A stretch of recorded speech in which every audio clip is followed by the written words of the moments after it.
He had been a deputy marshal, a lawyer, a judge, a banker, a real estate tycoon, and a United States senator. He was bold and brash, charming, jovial, and handsome, with the charisma of a movie star. Above all, Frank P. Flint was as well connected as any Tammany Hall politician. A direct descendant of the Puritan Thomas Flint, the one-term senator was a notorious philanderer. He even survived being shot by the jealous husband of one of his many lovers. But it was his association with his brother and business partner, Motley Flint, that would ultimately be his undoing. Born in Boston and reared in San Francisco, the brothers rose to become two of the most powerful leaders in turn-of-the-century California. Motley, a banker and millionaire; Frank, his legal counsel. They arrived in Los Angeles for the land boom of 1888 and made a fortune.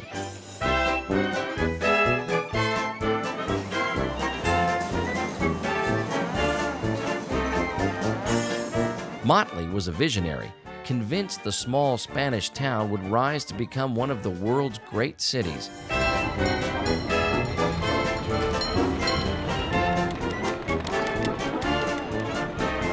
He did everything in his power to promote it.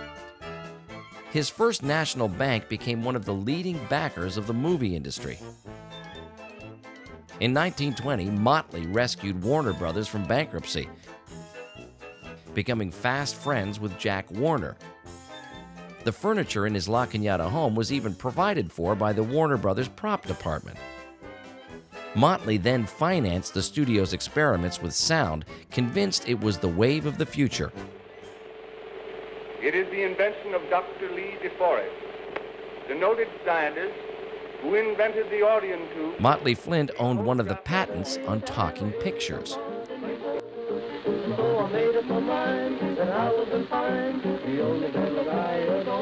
While serving as president of the LA Relief Administration, which helped poor people find work, a newspaper dubbed him the Santa Claus of Los Angeles, a moniker he loved and played to the hilt. He always wanted to be introduced as the Santa Claus of Los Angeles.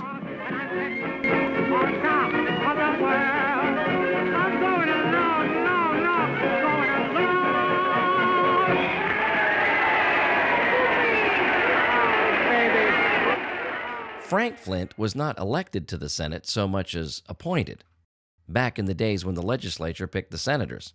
His ties to Motley's First National Bank made him an ideal choice to protect the interests of the Southern Pacific Railroad. While in Washington, he was on Roosevelt's Panama Canal Commission. He also fought for a military presence in California, which would ultimately result in the naval base in San Diego. But the Senate rules changed. To get re-elected, Flint would have to win a general election. Although a Republican, he was at odds with the very popular Teddy Roosevelt and his progressive Republicans. Fearing defeat, he chose not to run.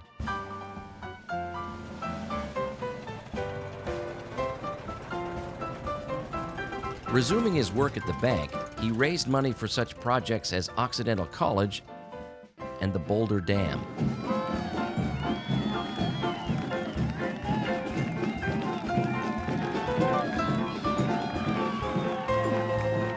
But in 1912, Flint became obsessed with the idea of developing a wealthy suburb for the burgeoning city of Pasadena, at the time one of the most fashionable addresses in the nation.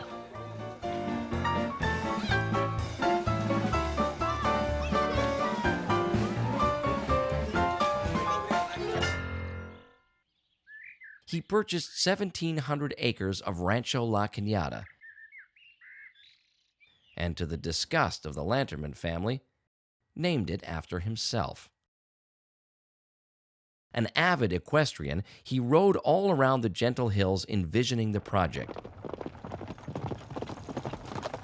He wanted elegant mansions, but in a rural setting.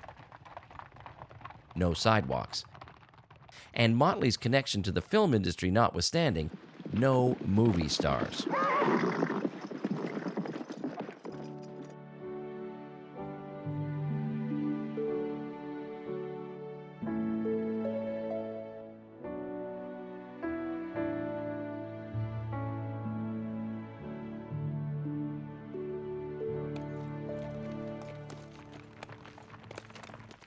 Flint could be seen every morning on horseback, riding up and down the hills or silhouetted along the ridge as he imagined the new suburb.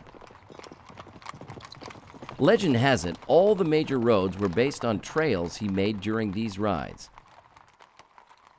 And while he certainly would have hired engineers to determine where the roads should go, they do bear the unmistakable zigzagging of someone meandering on horseback.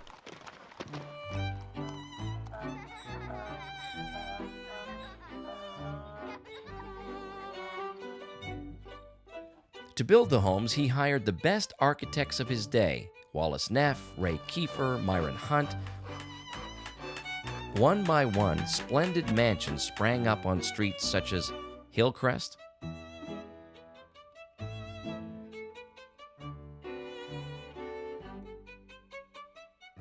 Oakwood,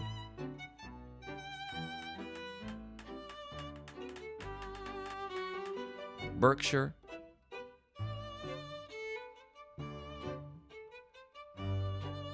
Commonwealth, Highland,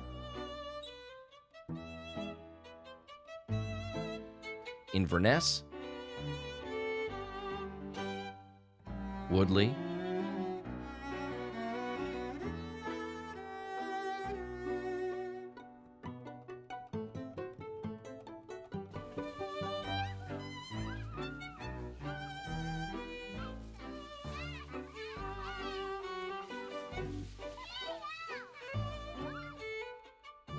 Chevy Chase,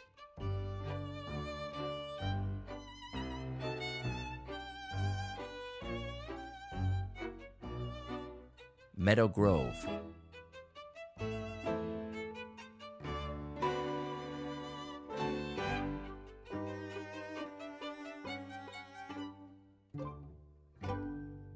among the architects was a young Paul R. Williams. Flint had first met Williams when he was just a young boy selling newspapers on the streets of East LA. Now, 17 years later, Williams became a favorite of Flint's well-to-do clients, including Motley Flint. Ray Kiefer and Paul R. Williams designed more Flintridge homes than any other architects. But Williams had to learn to render his drawings upside down, so those same clients could see them right side up from across the table, as most were uncomfortable sitting next to a black man. Williams went on to design the Shrine Auditorium, the Polo Lounge, the LA Courthouse, and LAX. At the opening ceremony for the Polo Lounge, the Beverly Hills Hotel restricted blacks from the hotel proper, so the architect was asked to greet well-wishers in the kitchen.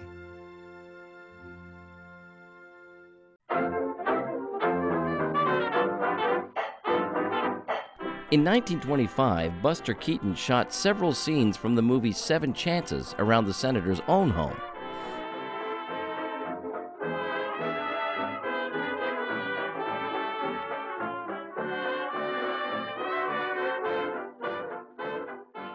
The film reveals just how rural the surrounding area was at the time.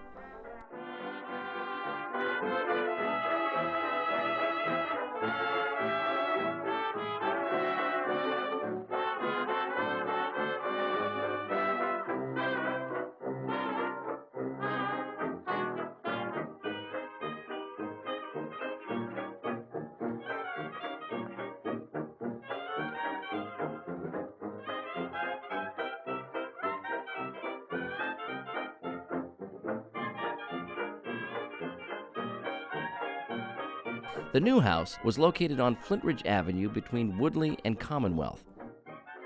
Inexplicably, the next owner demolished the house just 4 years after Keaton filmed these scenes.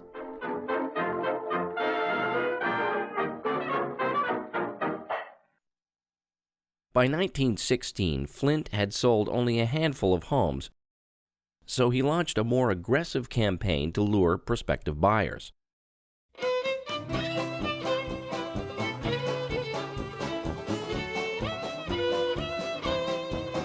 Flint envisioned what the papers called a trio of recreation: horseback riding, golfing, and relaxing by a new hotel atop the San Rafael Hills.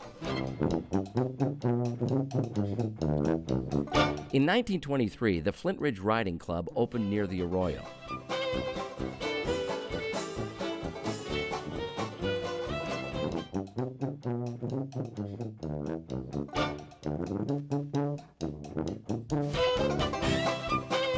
Shortly afterward, two more riding clubs appeared: the Oak Grove, where JPL is now, and the Gouldmont Riding Academy, where St. Bede's is located.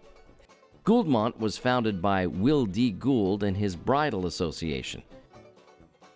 Gould was one of La Cañada's earliest residents, owning the entire northeast section of the valley. Gould Avenue, from foothill to the mountains, was the driveway to his estate. Both he and Flint were successful lawyers in downtown LA at the same time, and it's possible he was the one who first introduced Flint to this valley. An expert equestrian, he was the very first to create designated horse trails here, miles and miles of trails on his own property. Before his death in 1926, Gould opened all his trails to the public. This likely included Horse Lane, and for years all the trails here were called the Gouldmont Flintridge Bridle Paths. In 1924, the Flintridge Country Club opened.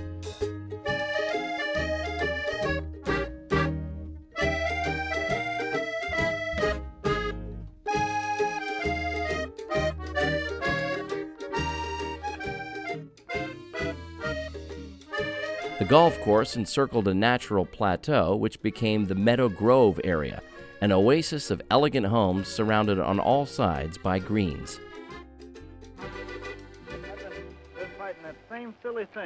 In the early 30s, Warner Brothers shot a series of golf tutorials here called How I Play Golf with Bobby Jones. The Meadow Grove area is seen on the right and in the background of the next several shots. Well, I want you to meet the folks who are going to work with us. Mr. James Cagney. How are you, do? I noticed when you played that mashing niblick shot that the ball broke from right to left, had a little hook on it. Will that kind of shot stop just as quickly as one played the other way from left to right? I think I could beat him. What? Beat Bob? Sure. You're not serious, are you? Why not? I'm not bad, you know. You're not willing to make a little bet, are you? Hey, Bob, the gang here been wondering why you sort of cock your head to one side and... Jones was a megastar at the time, and they chose this remote location to avoid the throngs of fans that followed him around. That choice has left us some rare glimpses of early Flintridge, such as Oak Grove Park, today Hahamonga Park.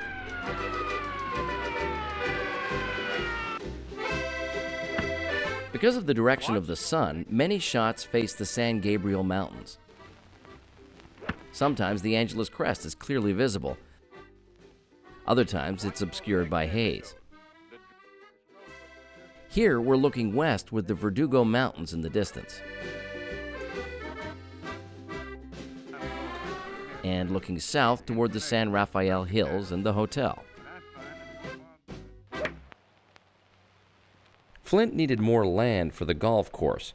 Jacob Lanterman had passed away, so he turned to his son Frank for help. But Lanterman rebuffed him, still fuming over the name Flintridge. Now, who did that? Where'd that come from? Over the hill there. And to make his point, Lanterman then invested huge sums of money in another country club just south of Montrose, the Oakmont Country Club.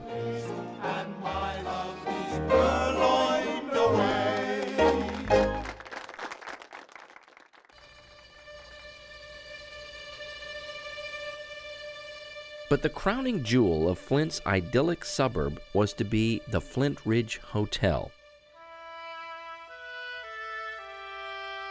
Situated atop the San Rafael Hills, the hotel would offer panoramic views of both the San Gabriel and La Cañada valleys.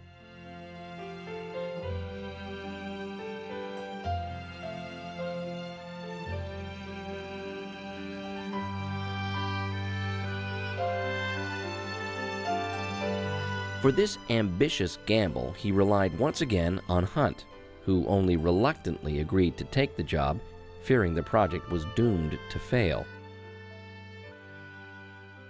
The horse trails connected all these projects together. This promotional map from the era shows 35 miles of bridle paths.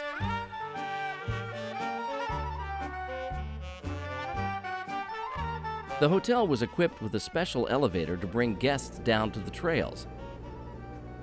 Though now defunct, the elevator appears just as it did when first built, and portions of the original bridle paths still wrap around the hillside.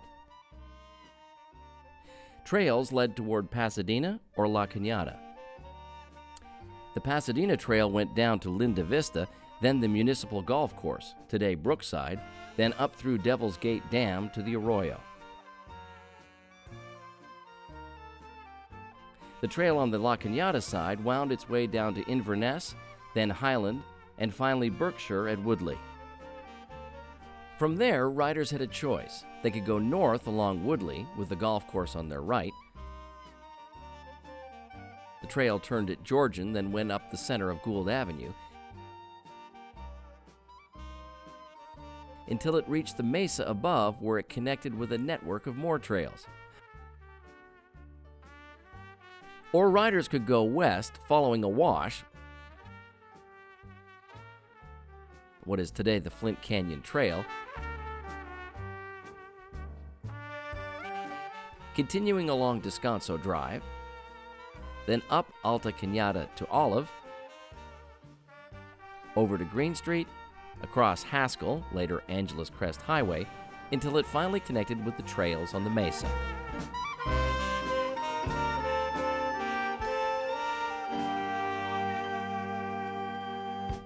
Flint poured everything he had into the hotel.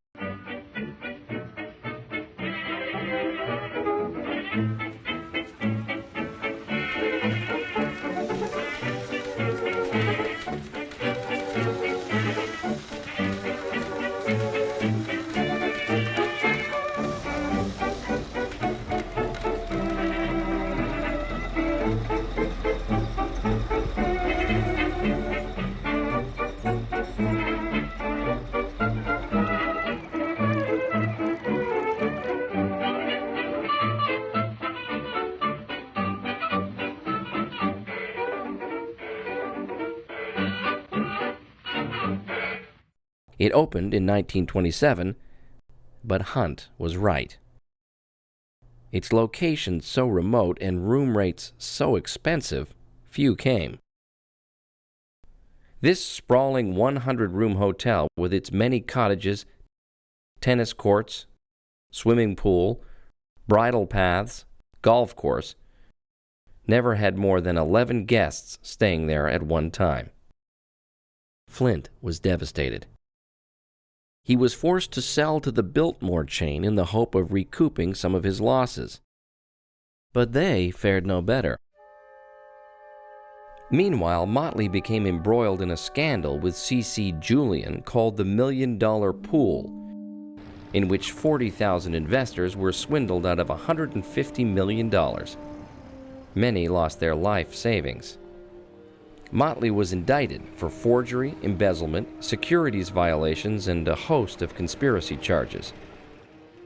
But he was so well connected, the charges were inexplicably dropped.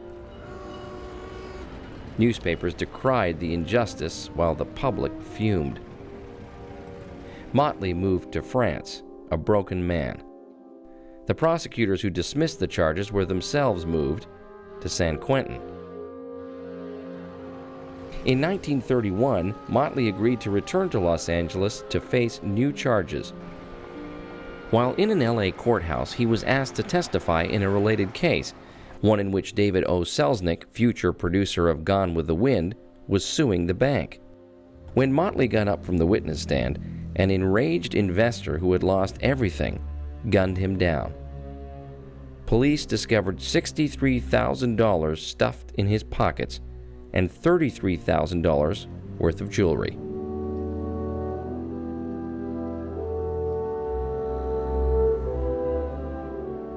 Frank Keaton was a real estate agent who lost everything in the Ponzi scheme. Police discovered 10 cents in his pocket. Long since divorced with no children, his will stipulated that his $750,000 fortune be donated entirely to a children's charity. Even in death, he wished to be remembered as the Santa Claus of Los Angeles. Frank Flint was never indicted, but having been the lawyer for the investors who made money on the $1 million pool, his reputation was ruined.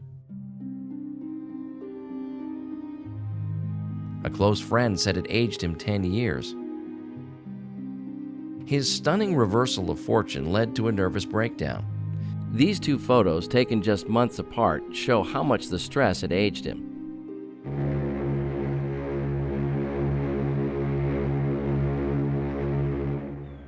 In those days, an ocean voyage was prescribed as the cure for shattered nerves.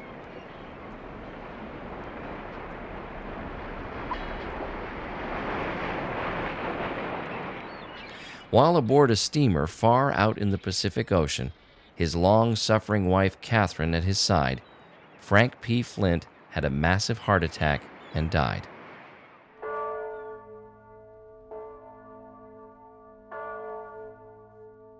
At his funeral at City Hall, friends whispered that he was crushed to death by the weight of the scandal.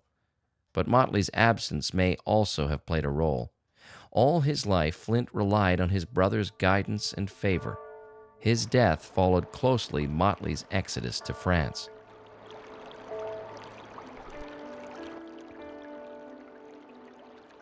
"8 months after Flint died, the stock market crashed.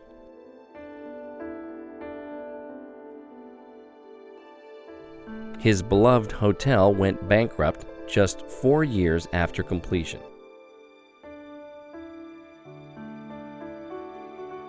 The Catholic Church bought the entire property for $150,000. It has been the Sacred Heart Academy for girls ever since. During the Great Depression, there was little new construction here. But the end of World War II delivered the baby boom and an explosion of development. The tranquil orchards and vineyards that once graced the valley were bulldozed, one after the other, to make way for new housing, subdivisions, and strip malls.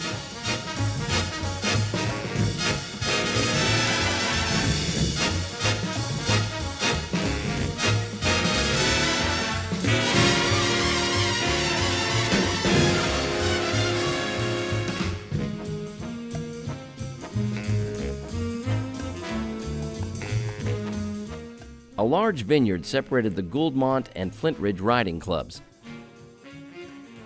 In 1946, it was torn out to make way for a new subdivision. Frank Capra filmed a scene from It's a Wonderful Life during its construction.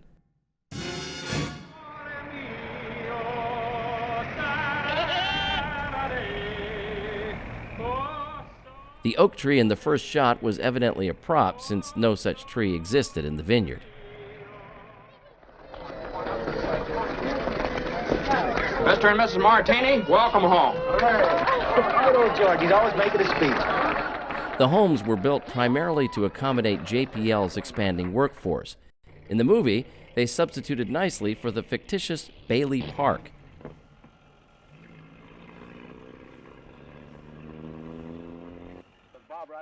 That same year, the country club closed, and the land was subdivided.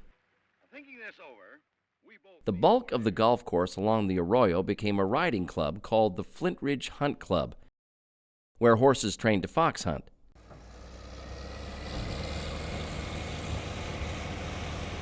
Eventually, this too closed down and was replaced by La Cañada High School. In 1946, the clubhouse, another Myron Hunt, and the land around it became St. Francis High School.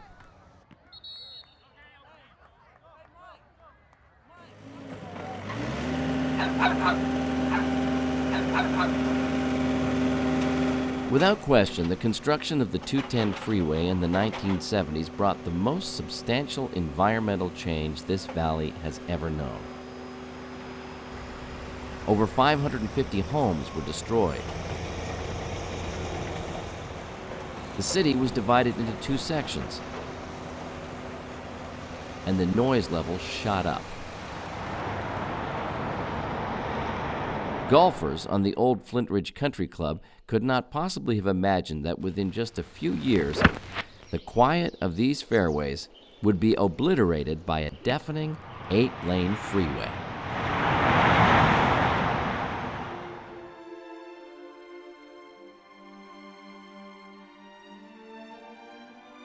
But Flint's dream of a Tony suburb with bridle paths winding through rambling estates survived.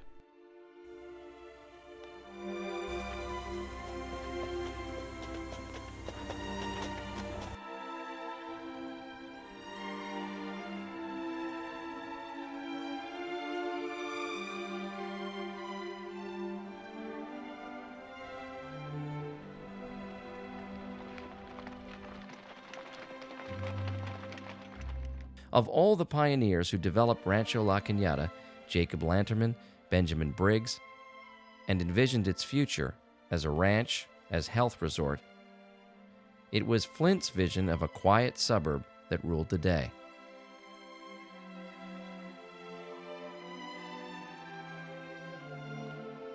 Whatever his flaws, Flint left behind one of the most elegant and desirable communities in all of LA County, which in turn has elevated the property value of the entire Crescenta Cañada Valley.